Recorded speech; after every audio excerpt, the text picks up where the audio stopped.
Shalom, jumpa lagi kita di renungan singkat kita. Kita baca Alkitab kita di dalam Amsal pasal yang ke-28 ayat 13. Siapa menyembunyikan pelanggarannya tidak akan beruntung, tetapi siapa mengakui dan meninggalkannya akan disayangi. Siapa yang menyembunyikan pelanggarannya tidak akan beruntung, berarti rugi.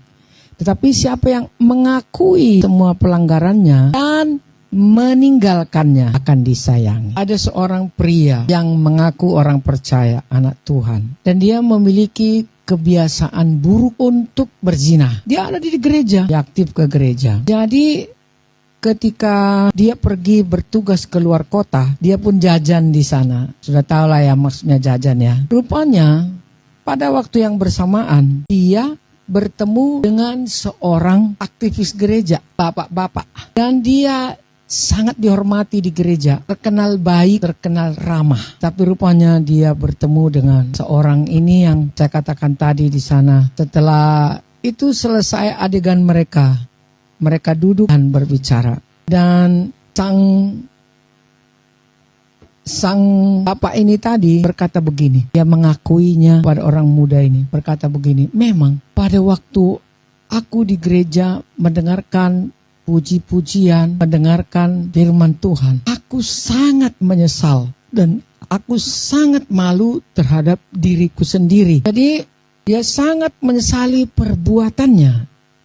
Dan itulah kira-kira pengakuannya, karena siapa yang mengakui dirinya dan meninggalkannya akan disayangi. Dan hidup kita kan bukan hanya sekedar pengakuan saja, tetapi ketika kita tahu bahwa kita sudah berdosa, kita akui dan kita tinggalkan. Nah, rupanya pria ini berkata begini loh, walaupun saya sudah malu, sangat menyesal, tetapi kalau ketemu lagi teman-teman yang biasa jajan, temu dia dengan teman-temannya yang biasa jajan, dan juga teman-teman yang biasa bicara-bicara porno, dia jatuh lagi di kantor pas waktu istirahat, di kamar waktu dia sendirian, dia suka membuka situs-situs porno. Nah, jadi sebenarnya dia ingin lepas dari itu, tetapi kenapa nggak lepas-lepas?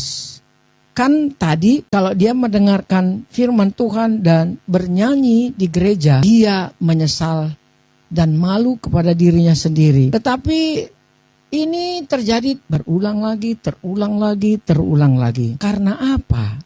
Bisa begitu? Karena dia memberi makan dosa itu. Saya katakan tadi bahwa dosa itu sifatnya adalah mengikat. Dosa itu sifatnya mengikat. Jadi karena dia memberi makan dosa itu, harusnya dia meninggalkan teman-teman yang suka jajan, teman-temannya yang suka bicara-bicara porno. Jangan ditemani lagi, jangan didengari lagi, jangan didekati lagi. Itu caranya dia memberi makan pada dosanya. Tetapi stop dulu, bahwa dosa bukan hanya di seputar zina saja. Dosa bukan hanya di seputar perselingkuhan saja. Ada dosa-dosa, misalnya menggosip, dosa-dosa sombong, dosa-dosa permusuhan, dosa-dosa iri hati, dosa-dosa mabuk-mabukan. Ini juga dosa loh. Sudah tahu juga tadi, mungkin tabiatnya seperti tadi ketika dia di ibadah, ketika dia dengarkan lagu-lagu rohani. Aduh ya, aku sombong sekali ya, aku pendendam ya, aku pemarah, aku kikir ya, aku keliru ya, aku sakit hati dan mabuk dan lain sebagainya, suka menggosip dan lain sebagainya. Jadi kenapa ini bertahan lebih lama? Juga seperti peristiwa yang pertama, karena dia masih memberi makan dosa itu. Harusnya Alkitab mengatakan tinggalkan. Dia menyesal, malu, dan tinggalkan. Dan mereka itu harus bisa menguasai dirinya dengan tekad yang kuat. Karena saya katakan bahwa dosa itu sifatnya mengikat. Dia tidak merelakan begitu saja keluar dari dosa itu, tetapi dia akan ikat terus. Makanya jangan kasih makan. Jangan lagi bergaul dengan orang-orang yang suka menggosip. Jangan lagi bergaul dengan orang-orang yang suka mabuk.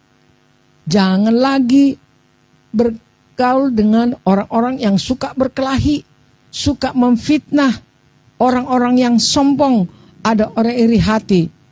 Jangan lagi bergaul dengan mereka, supaya tabiat-tabiat itu tidak menghampirinya. Jadi memutuskan hubungan dengan dosa itu di dalam nama Tuhan Yesus. Kalau tidak demikian, akan terpancing terus untuk melakukan dosa yang sama, karena mereka memberi makan dosanya. Alkitab mengatakan adalah barang siapa mengakui dosanya dan meninggalkannya akan disayangi.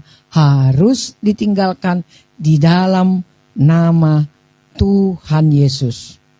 Mungkin mencuri, ya, mungkin korupsi dan yang lain-lain. Adalah hal-hal yang tadi itu adalah dosa kedagingan, bertentangan dengan hidup dalam roh. Bertentangan dengan hidup dalam roh. Nah, oleh karena itu, satu hal, mintalah Roh Kudus akan memampukan saudara untuk menjauhi dosa itu. Dosa zina, dosa judi, dosa narkoba, dosa iri hati, dosa menggosip, dosa penipu, dosa mabuk, sombong, dan lain sebagainya. Karena kalau tadi sang bapak itu berkata, aku memang menyesal, tapi aku selalu jatuh lagi. Karena diberi makan dosa itu.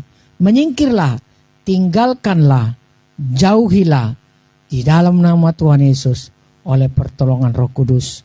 Maka engkau akan lepas dari dalamnya.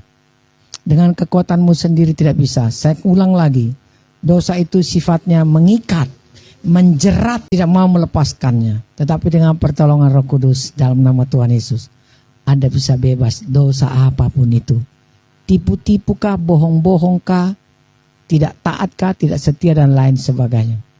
Marilah saya baca terakhir. Siapa menyembunyikan pelanggarannya tidak akan beruntung, tetapi siapa yang mengakuinya dan meninggalkannya akan disayangi. Tuhan akan menyayangimu lagi.